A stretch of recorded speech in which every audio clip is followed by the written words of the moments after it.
Hello बच्चों, आज हम लोग बात करेंगे इलेक्ट्रिक चार्जेस एंड फील्ड्स के लेक्चर नंबर 5 के बारे में।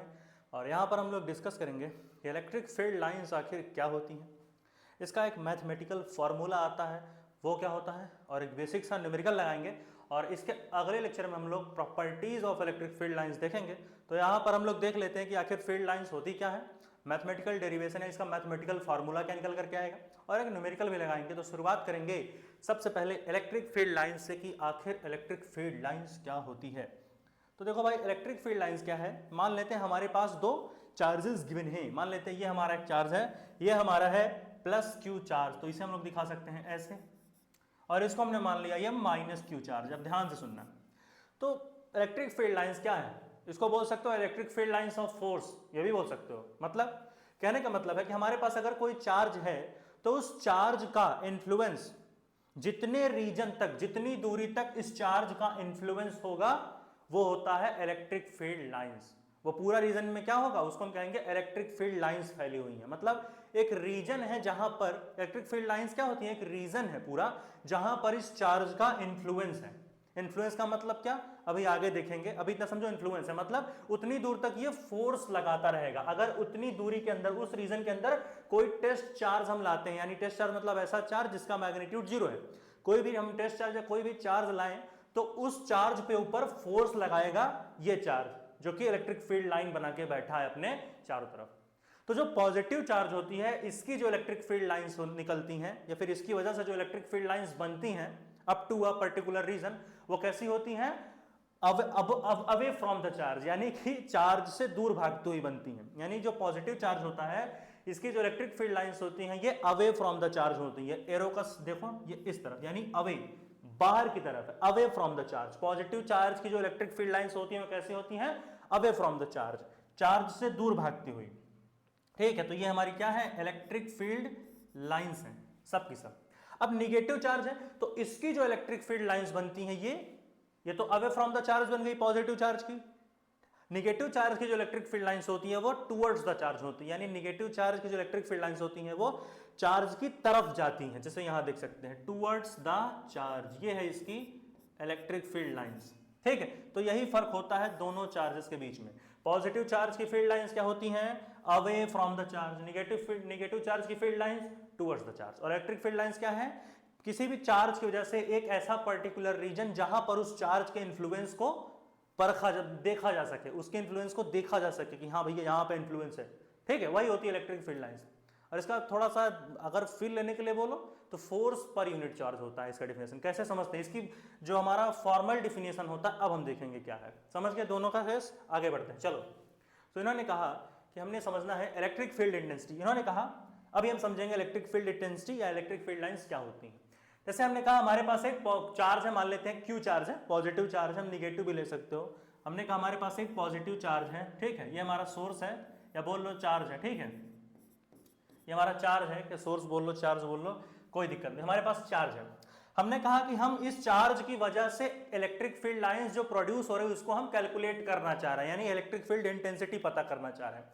तो आर डिस्टेंस पे जा करके किसी पॉइंट पे एक हम टेस्ट चार्ज लेते हैं। टेस्ट चार्ज मतलब एक चूहा जैसा चार्ज जिसका खुद का मैग्नीट्यूड 0 है। मान लेते हैं यहां पर हमने वो क्यू चार्ज ले रखा है।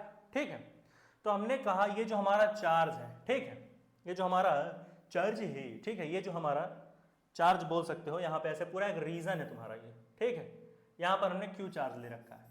तो इस चार्ज पर इलेक्ट्रिक फील्ड लाइंस क्या होगी आप समझ जाओगे, इलेक्ट्रिक फील्ड का डिफिनेशन समझ जाओगे, डिफिनेशन इसका समझ जाओगे। इलेक्ट्रिक फील्ड इंटेंसिटी का डिफिनेशन क्या है कि किसी पर्टिकुलर चार्ज पर, इस रीजन तक ये चार्ज इन्फ्लुएंस कर रहा है, तो किसी चार्ज की वजह से जो इलेक्ट्रिक फील्ड इंटेंसिटी बनती है वो क्या होती है कि अगर हम उस रीजन के अंदर अंतर्गत कोई भी पर्टिकुलर टेस्ट चार्ज लाएंगे तो उस टेस्ट चार्ज पर जितनी फोर्स लगेगी, यानी फोर्स पर यूनिट चार्ज, यानी चार्ज पर जो पर यूनिट चार्ज पर जो फोर्स लग रही वही होती है इलेक्ट्रिक फील्ड इंटेंसिटी। ठीक है, किसकी वजह से, कैपिटल क्यू, सोर्स चार्ज की वजह से। ये हमारा सोर्स चार्ज है, तो यहां पर फोर्स का फॉर्मूला क्या हो जाएगा, ये क्या होगा, सॉरी जो इलेक्ट्रिक फील्ड है, इलेक्ट्रिक फील्ड इंटेंसिटी क्या होती है, जो इलेक्ट्रिक फील्ड है इस कैपिटल क्यू चार्ज की वजह से वो क्या है, कितना फोर्स लग रहा है पर यूनिट चार्ज, जो कि हमारा क्या है स्मॉल क्यू। यही होती है इलेक्ट्रिक फील्ड इंटेंसिटी या electric field lines of force, electric field lines बोल लो, ठीक है। तो इलेक्ट्रिक फील्ड इंटेंसिटी क्या हो गई, फोर्स पाई पर यूनिट चार्ज। तो फोर्स यहां पर क्या है, इन दोनों चार्ज के बीच का फोर्स यहां पर गिवन है। तो फोर्स का फॉर्मूला मैंने बताया था, दो चार्ज के बीच अगर पर्टिकुलर डिस्टेंस हो तो उन दोनों चार्जेस के बीच एक फोर्स लगता है जिसकी value k q1 q2 by r square होती है। तो क्या हो जाएगा, यहां पे हो जाएगा, यहां पे क्या हो जाएगा, फोर्स की जगह क्या लिखोगे, लिखोगे k, ये वाला चार्ज कैपिटल Q, ये वाला चार्ज स्मॉल q, दोनों के बीच का डिस्टेंस क्या है, स्मॉल r है, और एक चार्ज q पहले से है, q से q मर गया, वैल्यू क्या आ गई, वो आ गई k into capital Q divided by, यहां पर r स्क्वायर होगा ना, k q by r square होता है। तो यहां क्या हो जाएगा, k q by r square, यानी जो इलेक्ट्रिक फील्ड लाइंस निकल करके आएंगी वो क्या होगी, जो इलेक्ट्रिक फील्ड इंटेंसिटी निकल करके आएगा वो क्या होगा, k into capital Q by r square. r क्या है, टेस्ट चार्ज और कैपिटल Q सोर्स चार्ज के बीच का डिफरेंस, और कैपिटल Q क्या है, सोर्स चार्ज। तो कितनी इलेक्ट्रिक फील्ड बना, k q by r square. Note करो, फिर हम लोग एक बढ़िया सा न्यूमेरिकल लगा लेते हैं इसके ऊपर, तो चीजों को समझ जाओगे। नोट कर लिया भाई, k q by r square हो गया, हटा दें, चलो ठीक है। यहां लिख सकते हो, क्या लिखोगे, फोर्स पर यूनिट चार्ज। ये चीजें दिख रही हैं कि नहीं, हाँ दिख रही हैं, समझ गए। तो ये जो है बेसिक सा डिफिनेशन होता है इलेक्ट्रिक फील्ड लाइंस का, हटा दें, पक्का। चलो आज अब एक न्यूमेरिकल लगा लेते हैं। इन्होंने कहा कि हमारे पास क्या है, हमारे पास 2 पॉइंट चार्जेस गिवन है, 10 माइक्रो कूलाम के हैं दोनों। मान लेते हैं इस कॉर्नर पर एक चार्ज दिख रहा है, ये क्यों नहीं दिख रहा देखो देखो, ये पॉइंट है, एक चार्ज यहां है, इस पॉइंट पे एक चार्ज यहां है, इसका भी, इसका मैग्नीट्यूड 10 माइक्रोकूलाम, इसका मैग्नीट्यूड 10 माइक्रोकूलाम। और ये जो ट्रायंगल है ये इक्विलैटरल ट्रायंगल है, ट्रायंगल के 2 कॉर्नर पर 2 चार्ज रखे हैं 10 माइक्रोकूलाम के, ठीक है। और क्या है, हमें net field, net electric field की स्ट्रेंथ पता करनी है इस कॉर्नर पे। तो कैसे पता करोगे, चार्जेस तीनों पे मान लो दो कॉर्नर पे दिए हैं 10 माइक्रोकूलाम, और इन दोनों चार्जेस की वजह से जो कॉर्नर, ये थर्ड कॉर्नर पे कितनी नेट फील्ड निकले बनेगी वो हमें बताना है। और ये ट्रायंगल क्या इक्विलैटरल है, यानी कि तीनों साइड का जो लेंथ है वो बराबर है, यानी अगर इस वाले साइड का लेंथ a है तो इसका भी a होगा और इसका भी a होगा। ये वाली यार ट्रायंगल दिख भी रही है कि नहीं भाई, दिख गई, चलो दिख रही है, ठीक है। तो ये a है, तो हम लोग नेक्स्ट पेज पे देखते हैं, समझ गया क्वेश्चन। 2 कॉर्नर पे चार्जेस का वैल्यू गिवन है 10 माइक्रोकूलाम, 10 माइक्रोकूलाम, दोनों चार्ज का मैग्नीट्यूड है बराबर, और ये ट्रायंगल जो है इक्विलैटरल है, यानी तीनों साइड की लेंथ है बराबर a a a। तो हमें बतानी है थर्ड कॉर्नर पे नेट फील्ड कितनी बनेगी इन दोनों चार्जेस की वजह से।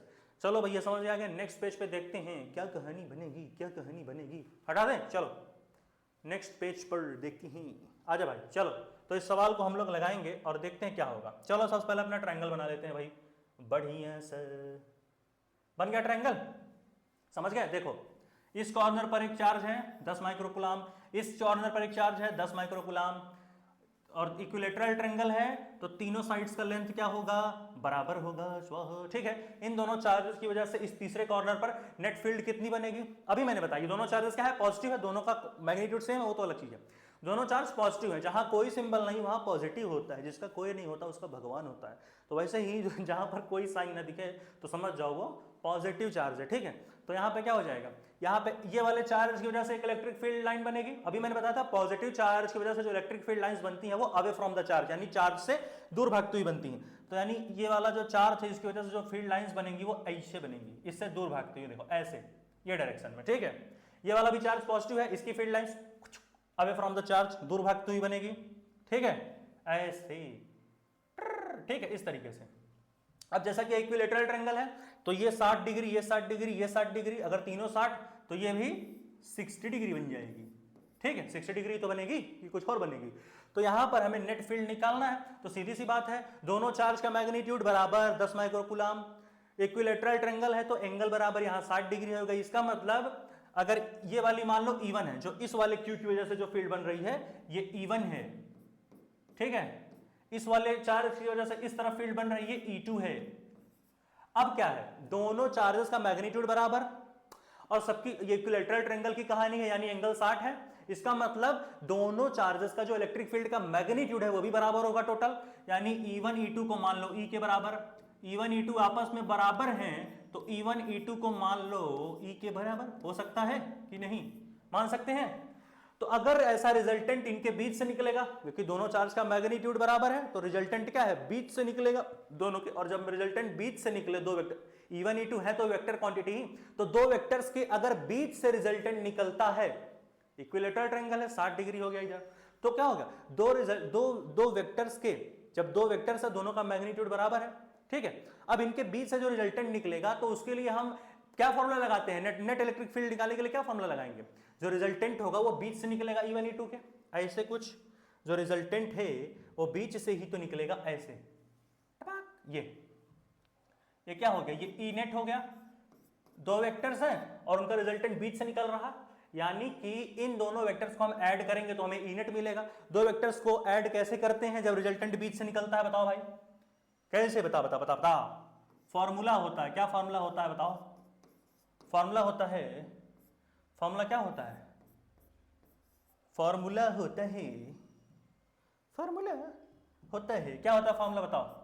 अरे यार ये तो दिख ही नहीं रहा ये कलर, जुम जुम जुम जुम जुम लिखो, इक्वल टू क्या हो जाएगा, इक्वल टू हो जाएगा, यहां क्या हो जाएगा, फॉर्मूला क्या निकल करके आता है, अंडर रूट में E1 square plus E2 square plus 2E1 E2 cos theta, 2E1 E2 cos theta, यही तो फॉर्मूला निकल करके आता है कि कुछ और आता है बताओ, सब तिरछा मिर्छा लिखा है। cos थीटा यहाँ क्या है, थीटा क्या है, E1 और E2 के बीच का एंगल है, ठीक है, E1 और E2 के बीच का एंगल है, लिखो यहां लिखो E1 का स्क्वायर प्लस E2 का square plus 2E1 E2 cos theta, ठीक है। अब फॉर्मूला ठीक है, सब तिरछा मिर्छा लिखा है यार, ये तो मेरे को पसंद नहीं, सब टेढ़ा मेढ़ा लिख के बैठे। देखो ये ऐसे जाएगा, ठीक है, तो इस तरीके से फॉर्मूला बन गया। अब क्या होगा, E1 E2 आपस में बराबर है तो क्या हो जाएगा, सीधी बात है, लिख लो E square plus E square plus क्या हो जाएगा, E1 E2 क्या है, E1 भी E है E2 भी है, तो 2 into E into E 2E square हो जाएगा, तो क्या हो जाएगा 2E square into cos theta, यही तो बनेगा, कुछ और बनेगा बताओ, यही बनेगा, ठीक है, विच अगेन इक्वल टू क्या हो जाएगा, ये E नेट है तो E स्क्वायर इंटू थीटा की जगह क्या है, थीटा क्या है, E1 E2 के बीच का एंगल, तो थीटा की जगह क्या हो जाएगा cos 60 हो जाएगा, क्या हो जाएगा cos 60 हो जाएगा, ठीक है। इस तरीके से नोट कर लिए, दिख रहा है कि नहीं यार ये सब, हाँ दिख तो रहा है, तो आ जाओ जुम जुम, इस चार्ज को पहले अंदर लगाओ यहाँ, ये ठीक है, हाँ ये चार्ज मैंने अंदर बना दिया है, अच्छा चलो बाहर ही ले लो, यहाँ बना लो ऐसे, ठीक है, अरे यार वैसे ही बनाने में ठीक है, ठीक, इतना नोट करो, तो E स्क्वायर ये हो गया इतना, तो E square plus E square 2E square हो जाएगा। अब देखो cos 60 की वैल्यू क्या होती है, 1/2 होती है, cos 60 की वैल्यू क्या होती है 1/2, क्या होती है 1/2, यहां लिख लो, ठीक, चलो पहले 60 लिख लो, फिर cos 60 ऐसे रखे रहो, चलो सॉल्व करो, cos 60 की वैल्यू क्या होगी 1/2 होगी, आगे सॉल्व करके बताओ क्या आंसर आएगा, मेरे हिसाब से √3 में कुछ आएगा, हाँ नोट करके बता भाई कितना आएगा बताओ, सोच करके बता, सोचो सोचो सोचो, देखो cos 60 की वैल्यू क्या हो जाएगी 1/2, ठीक है, E square plus E square क्या हो जाएगा 2E स्क्वायर, ठीक है, देखो अरे यार देखो अंडर रूट में लिए रहो ऐसे, देखो देखते जाओ, E square plus E square क्या हो जाएगा, ये हो जाएगा 2E square plus 2E into cos 60 की वैल्यू क्या होगी 1/2, 2 से 2 मर गया, क्या बचा 2E square plus E square, तो क्या हो जाएगा अंडर रूट में 3E स्क्वायर बन जाएगा, क्या होगा यहाँ पे क्या होगा देखो, विच इंप्लाइज दैट क्या हो जाएगा, ये हमारा फॉर्मूला क्या निकल करके आएगा, क्या हो जाएगा अंडर रूट में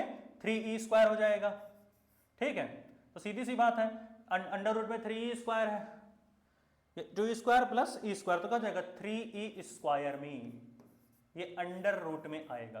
तो इसको ऐसे भी तो लिख सकते हो, देखो ई स्क्वायर से स्क्वायर रूट कट जाएगा और 3 पे अंडर रूट आ जाएगा, तो विच इंप्लाइज दैट जो आंसर बनेगा वो क्या हो जाएगा, विच इंप्लाइज दैट जो आंसर बनेगा हमारा वो क्या हो जाएगा, ये अंडर रूट 3 रह जाएगा और E square under root cut के खाली ई बचेगा। तो क्या आ गया, जो हमारा जो हमारा इलेक्ट्रिक फील्ड वैल्यू आएगी वो अंडर रूट 3 इंटू ई आएगी। जो हमारे इलेक्ट्रिक फील्ड की वैल्यू आएगी, ई टू इधर लगा लो, हाँ, जो हमारे इलेक्ट्रिक फील्ड की वैल्यू आएगी वो कितनी आ जाएगी, वो जो हमारे इलेक्ट्रिक फील्ड की वैल्यू होगी वो कितनी हो जाएगी, बोल भाई, जो हमारे इलेक्ट्रिक फील्ड की वैल्यू होगी वो कितनी हो जाएगी, अंडर रूट 3 इंटू ई। अब इसको सॉल्व कर लो, इलेक्ट्रिक फील्ड का फॉर्मूला क्या होता है, K into Q by R square, यहां लिख लो, इसको नोट करो तो नेक्स्ट पेज में देख लेंगे। हो गया, नोट हटा दें, ये दिख रहा है कि नहीं भाई, हाँ दिख तो रहा है, हटा दें, चलो हटाया जाए हटाया जाए हटाया जाए हटाया जाए, हटा दे भाई, चलो आ जाओ नेक्स्ट पेज पे, आ जाओ आ जाओ आ जाओ आ जाओ, चलो वैल्यू फॉर्मूला क्या है हमारा, जो हमारा ई नेट का फॉर्मूला आया है, जो हमारे ई नेट का फॉर्मूला आया है वो कितना आया है, वो आया है अंडर रूट 3 इंटू ई। तो ये क्या हो जाएगा, अंडर रूट ऐसे रख लो, इलेक्ट्रिक फील्ड का फॉर्मूला क्या होता है अभी मैंने पढ़ाया, K into Q divided by R square. तो क्या हो जाएगा, मैंने बताया था दोनों चार्ज का मैग्नीट्यूड 10 माइक्रोकूलम भी है, तो क्या हो जाएगा, ऐसा लिखो। अब वैल्यू पुट करो और बताओ क्या आएगा, सब मैं ही बताऊंगा क्या, बताओ बताओ बताओ बताओ भाई, बताओ बताओ बताओ बताओ कितना आएगा, सोच के बताओ, सोच के बताओ कितना होगा, के इंटू क्यू भाई, बताओ भाई। अरे यार सिंपल तो है, देखो वो रूट 3 की वैल्यू क्या होगी, ये 1.7 लिख लो इसे, तो ये हो जाएगा 1.7 इंटू के की वैल्यू क्या है, कूलम्स कांस्टेंट, तो लिख लो 9 into 10 to the power 9 newton metre per coulomb, जो भी फॉर्मूला हो, ठीक है। फिर क्या होता है, ये तुम्हारे के की वैल्यू हो गई, क्यू क्या था 10 माइक्रो कूलम है, तो कन्वर्ट कर दो कूलम में, तो क्या हो जाएगा 10 इंटू 10 टू दी पावर -6 हो जाएगा, ठीक है, डिवाइडेड बाई डिस्टेंस कितना था दोनों चार्ज के बीच में, 10 सेंटीमीटर था, जो नीचे दो चार्ज रखे थे कॉर्नर पे उनके बीच का डिस्टेंस 10 सेंटीमीटर था, यानी 0.1 मीटर। सॉल्व कर लो, बताओ कितना आएगा, हो गया खत्म। हो गया, बता भाई, बताओ बताओ बताओ, ठीक है, चलो बता दे भाई कितना, मेरे हिसाब से 10 से 10 मरने के बाद 0.1 को 1/10 बना, मेरे ख्याल से 1.56 इंटू 10 टू दी पावर 7 आएगा, 1.56 कुछ ऐसा ही दिख रहा है, 1.56 into 10 to the power 7। Electric field की यूनिट क्या हो जाएगी, मैंने बताने भूला, न्यूटन पर कूलम होता है। कैसे होता है, इलेक्ट्रिक फील्ड का फॉर्मूला क्या पढ़ा था हमने, force per unit charge, force का ऐसा यूनिट न्यूटन, चार्ज ऐसा यूनिट कूलम, तो ऐसा ही न्यूटन पर कूलम होगा इलेक्ट्रिक फील्ड का यूनिट, तो यही तो आएगा, ये कुछ और आएगा। ये जो इलेक्ट्रिक फील्ड का वैल्यू है कितना गया, 1.56 into 10 to the power 7 newton per coulomb. हो गया, सॉल्व करो, इतना ही आएगा, नोट कर लो भाई, हो गया हो गया हो गया, पक्के से हो गया, रिकॉर्डिंग ऑन है कि नहीं, हाँ चलो। तो ये इस तरीके के सवाल यहाँ होते हैं, ठीक है। अब इसके बाद हम लोग लेक्चर लाएंगे जहां पर हम लोग इलेक्ट्रिक फील्ड लाइंस की प्रॉपर्टीज के बारे में डिस्कस करेंगे कि कैसे हम लोग प्रॉपर्टीज को डिफाइन करते हैं। हटता हूं मैं अपनी शक्ल को लेके, नोट कर, हो गया, हटा दें, चलो। तो इस तरीके से हम लोग जो है चीजों को देखते हैं, ठीक है। तो बहुत बहुत धन्यवाद है। एक बार मैं रिकैप करा दूं क्या, देख लो सब कुछ एक बार, ठीक है। पहले हमने पढ़ा electric field lines of force क्या होती है, तो हमने पढ़ा कि पॉजिटिव चार्ज की field lines away from the charge, negative charge की field lines towards the charge. और इलेक्ट्रिक फील्ड लाइंस क्या है, मतलब किसी भी चार्ज की वजह से एक ऐसा रीजन जहां पर उस चार्ज के इन्फ्लुएंस को हम देख सकें, ठीक है, as a force on a particular test charge, वो होती है इलेक्ट्रिक फील्ड लाइंस, ठीक है। फिर हमने कहा कि भैया इलेक्ट्रिक फील्ड इंटेंसिटी का फॉर्मूला कैसे निकालोगे, तो हमने कहा ऐसे निकालोगे कि एक चार्ज बनाओगे, फिर एक टेस्ट चार्ज रखोगे, ये रखोगे टेस्ट चार्ज, एक टेस्ट चार्ज रखोगे, और फिर हमने देखा कि सोर्स चार्ज की से r डिस्टेंस पर हम एक टेस्ट चार्ज लेकर के आए, और इस टेस्ट चार्ज पर जो फोर्स लग रही है, force on that unit charge, force per unit charge that is equal to electric field line या फिर इलेक्ट्रिक फील्ड इंटेंसिटी, तो E equal to F by small Q जो कि टेस्ट चार्ज है। फोर्स क्या है, इन दोनों चार्ज के बीच का डिस्टेंस, सॉरी इन दोनों चार्ज के बीच का फोर्स है। ये F क्या है, इन दोनों चार्ज के बीच का फोर्स। तो K Q1 Q2 by R square, एक टेस्ट चार्ज पहले से, Q से Q मर गया, फॉर्मूला आ गया KQ बाई आर स्क्वायर, तो इलेक्ट्रिक फील्ड की फॉर्मूला आ गया KQ बाई आर स्क्वायर। फिर हमने कहा कि हम एक न्यूमेरिकल लगाएंगे। इन दोनों दो हमको जो है एक इक्विलैटरल ट्रायंगल के फॉर्म में दिया गया। ये हटाओ, यहां देखते हैं इस पेज जहां हमने अच्छे से लिखा था, ये खुल जा। अरे कहां गया कहां गया कहां गया कहां गया कहां गया, ये था क्या, 11 नंबर था, हाँ खुल जा खुल जा, हाँ ये था। हमने कहा कि हमारे पास एक इक्विलैटरल ट्रायंगल है, दो साइड पे हमको दो चार्ज दिए, दोनों चार्ज का मैग्नीट्यूड है बराबर, जो कि है 10 माइक्रोकूलम इधर है, 10 माइक्रोकूलम इधर है। दोनों चार्ज के बीच का डिस्टेंस हमको दिया है 10 सेंटीमीटर, ठीक है। फिर एक पर्टिकुलर अगले कॉर्नर पे हमको नेट इलेक्ट्रिक फील्ड बतानी थी इन दोनों चार्ज की वजह से, इसकी वजह से E2, इसकी वजह से खचक E1, दोनों के बीच का रिजल्टेंट बीच से निकलेगा, क्योंकि भाई इक्विलैटरल ट्रायंगल है, सबकी साइड बराबर है, और इक्विलैटरल ट्रायंगल में 60 डिग्री है, तो यहां पर भी 60 डिग्री हो जाएगा, और रिजल्टेंट बीच से निकलेगा। तो जो नेट इलेक्ट्रिक फील्ड होगा उसके लिए formula E equal to under root E1 square plus E2 square plus 2E1 cos theta, जहां पे थीटा क्या है, E1 E2 के बीच का एंगल जो कि 60 डिग्री, cos 60 इक्वल टू 1/2। और इस तरीके से हमने सॉल्व किया और हमने फॉर्मूला क्या पाया, आंसर हमने पाया, आंसर हमने पाया, आंसर हमने पाया, क्या पाया क्या पाया, हमने आंसर पाया, ये आंसर कहां गया, हमने आंसर ये पाया, under root 3E under root 3 में इंटू E का हमने फॉर्मूला उतारा, K Q by R square, R क्या था, दोनों चार्ज के बीच का डिस्टेंस 10 सेंटीमीटर, इसको क्या 0.1, Q का फॉर्मूला Q इक्वल टू क्या था 10 माइक्रोकूलम था, तो हमने लिया 10 × 10⁻⁻6 हो गया। K क्या था, कूलम्स कांस्टेंट, ठीक है, तो 9 × 10⁻9 हो गया वो, ठीक है। तो इस तरीके से फॉर्मूला आ गया 1.56 × 10⁻7 न्यूटन पर कूलम। ये आ गया हमारा आंसर। हटा दें, चलो हटा दिए जाए, हटाती हैं, हटा दे, देख लो एक बार अच्छे से भाई, देख लो आंसर, नहीं तो कहोगे कि गड़बड़ बता दी कि गुरु ने। चलो हो गया, बहुत बहुत धन्यवाद। इस लेक्चर का पर हम लोग खत्म करते हैं, इसके बाद आएगा एक नया लेक्चर जहां पर हम लोग डिस्कस करेंगे properties of electric field lines. तब तक पढ़ाई करते हैं, ऑल द वेरी बेस्ट। अगला लेक्चर में बहुत ही जल्द आएंगे।